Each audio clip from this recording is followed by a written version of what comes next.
नमस्कार। कभी सोचा है कि एक स्पिरिचुअल जयंती कैसी हो सकती है, जो सिर्फ एक तारीख ना हो बल्कि एक साथ शुरू हुए सफर का जश्न हो? चलिए, आज हम हीरे तुल्य जयंती की दुनिया में चलते हैं। ये एक बहुत ही अनोखा उत्सव है, एक गहरे जुड़ाव का।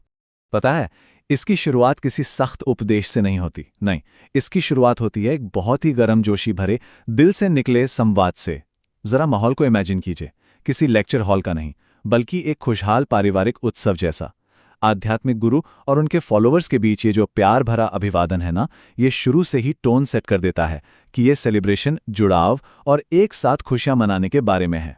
तो आखिर ये जश्न है क्या?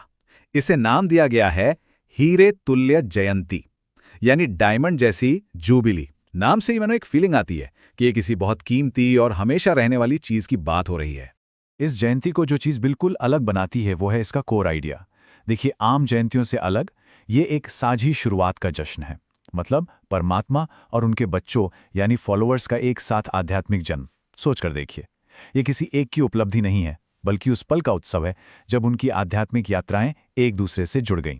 अब इस जयंती के दिल में, इसके कोर में एक बहुत गहरा वादा है, हमेशा साथ रहने का। लेकिन स्पिरिचुअल सेंस में इस साथ का असल मतलब क्या है, चलिए समझते हैं। यहाँ एक बहुत ही जबरदस्त कॉन्ट्रास्ट दिखाया गया है।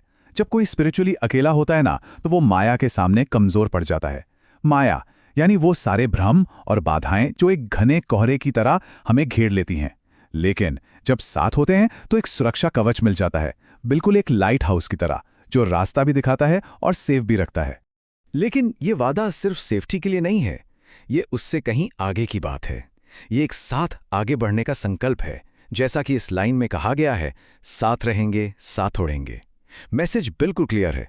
स्पिरिचुअल प्रोग्रेस एक साझा सफर है, एक टीम एफर्ट है।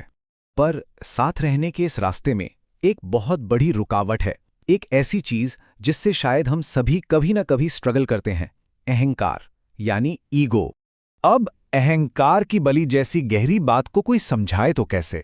यहां पर स्पिरिचुअल गुरु एक बहुत ही शानदार मिसाल का इस्तेमाल करते हैं और शुरुआत एक सवाल से करते हैं कि अगर फॉलोअर्स को अपने अहंकार की बलि देनी है तो उनके जो भक्त हैं वो अपनी यादगार रस्मों में एक प्रतीक के तौर पर किस चीज की बलि देते हैं? जवाब थोड़ा अनएक्सपेक्टेड है, सिंपल है और शायद थोड़ा सा हैरान करने वाला भी। जवाब है एक बकरा। एक बकरा? अब मन में सवाल आता है, एक बकरे का भला इंसान के अहंकार से क्या लेना देना हो सकता है? यही अजीब सा लगने वाला सवाल इस पूरी मिसाल के सेंटर में है। और यहीं इसका शानदार राज खुलता है। बकरे को प्रतीक के तौर पर क्यों चुना गया? क्योंकि वो जो आवाज निकालता है, मैं, वो अहंकार की लगातार रट मैं से कितनी मिलती जुलती है ना? ईगो के लिए इससे बेहतर साउंड की मिसाल शायद ही हो सकती है।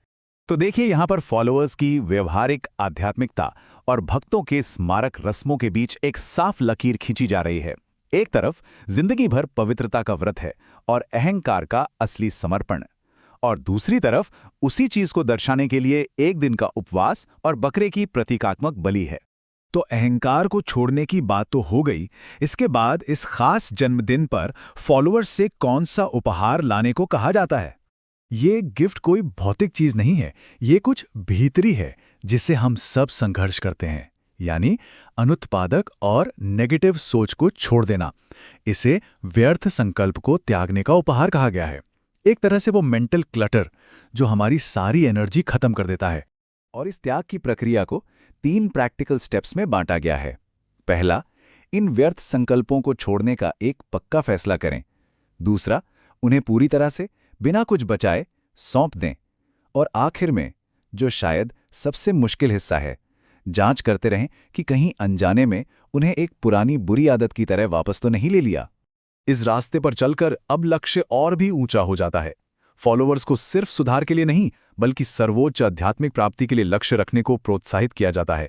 और इसे हासिल करने की तकनीक को बहुत खूबसूरती से 3 बिंदुओं का ध्यान कहा गया है।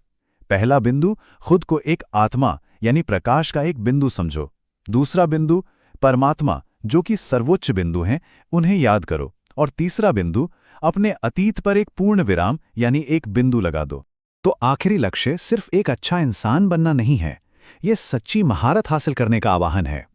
किसी एक आध्यात्मिक गुण में नंबर 1 बनना, फिर चाहे वो धैर्य हो, शांति हो या प्रेम, लक्ष्य है किसी एक चीज में उत्कृष्टता हासिल करना।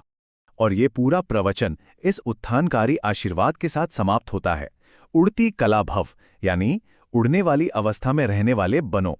ये सिर्फ रास्ते पर चलने की नहीं, बल्कि उसके ऊपर उड़ान भरने की कामना है। और ये हमें एक शक्तिशाली सवाल के साथ छोड़ जाता है, हमारी अपनी जिंदगी का वो कौन सा क्षेत्र है जिसमें हम सिर्फ चलने की नहीं, बल्कि उड़ने की कोशिश कर सकते हैं।